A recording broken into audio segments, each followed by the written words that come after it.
I'm Nonkazi Molokini, and it's so good to be back with you once again. Now, you're about to hear a wrap-up of the week's most trending news stories. It was a week of wars, a week of pain, a week of burials. It was just one sad week. It started off with the Capricorn Tibet College student who was found dead at an off-campus residence in Limpopo, where she was stabbed about 52 times.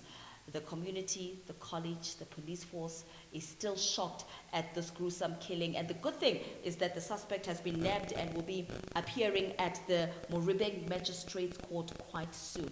May her soul rest in peace. Another trend that we saw is of the African National Congress threatening legal action over the postponement of the Johannesburg mayor. This after the Johannesburg Council Speaker Vasco da Gama actually postponed and said that he's seeking legal advice on determining the majority. And the ANC is accusing and saying, yes, this is a delay tactic and the incompetence of actually not being prepared to actually face the actual number of the majority of the votes. We saw over the past month or so the multiple resignations within the DA, and it comes as no surprise that this is taking place. But we want the results, we want that election to take place, and we want to know who is going to be the new Johannesburg mayor. I want to know from you, what do you think the numbers are going to be like? Give your views, they are very important. We are watching, we're watching. Remember that.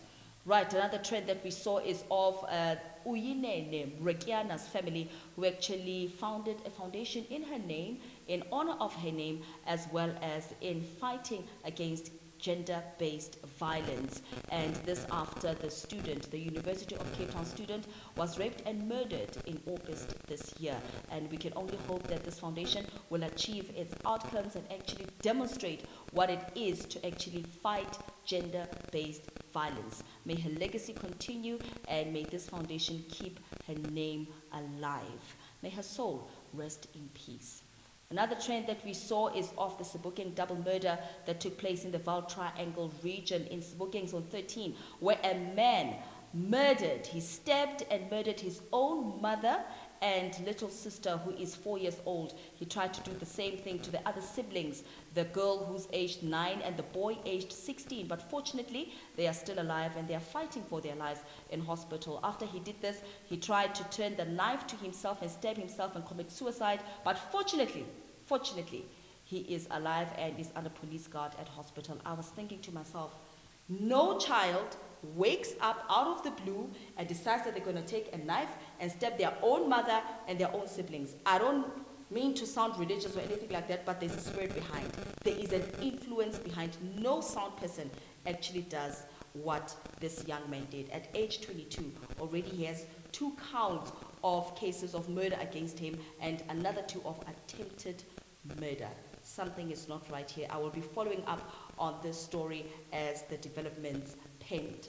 Another trend that we saw is of the funeral of the late Amaxhosa King Sigcawu, who was laid to rest this past weekend at Eastern Cape. A lot of mourners came to bid farewell and pay their last respects to the king. And he was hailed as the champion of the people, even by the president himself. He said he is the champion, or rather was the champion, of development and transformation. It was very sad to see the funeral as it was taking place, seeing the kids crying and the 4 wives of the king crying as his body was actually lowered into the ground at 12 p.m.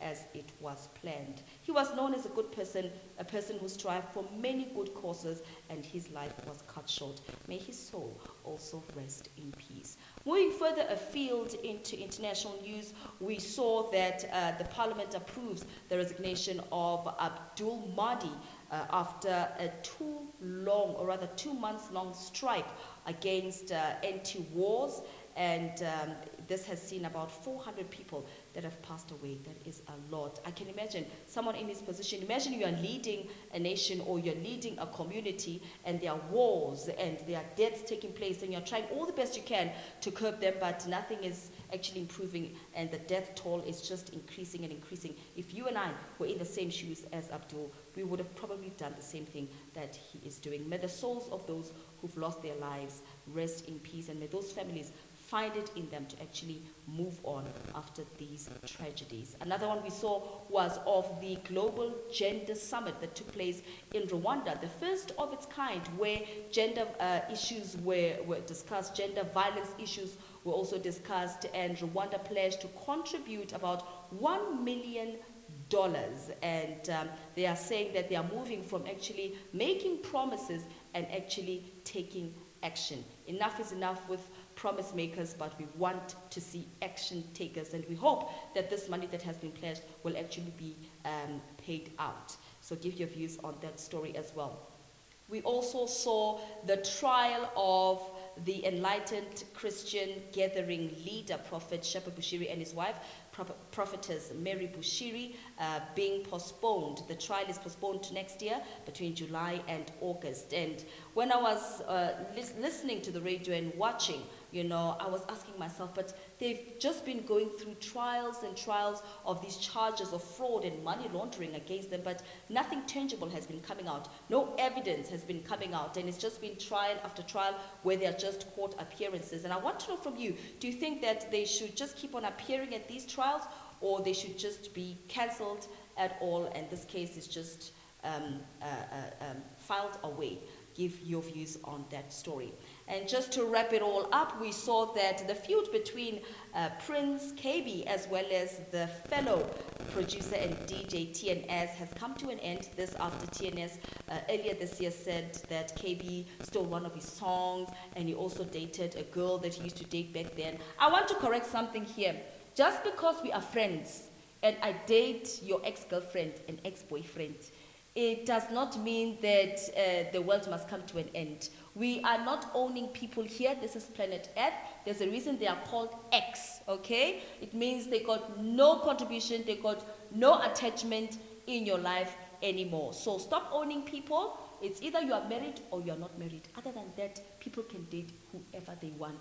Not only that, I was also disgusted by the low blow that Kaybee did, Prince Kaybee did, when he was actually saying that, how can TNS do that to him and accuse him, yet he took him in at the worst days, he gave him a roof over his head, he gave him money, this, that, and the other. Who does that? That's like high school girls stuff, It was very petty for me, but nonetheless, Prince Kaybee did come out and apologize. We accept your apology. But here is the thing about communication. Communication is dynamic, people. It is dynamic. Once you utter a word, it can never be revoked. And anything that's said in anger, it is actually true reflections of the heart.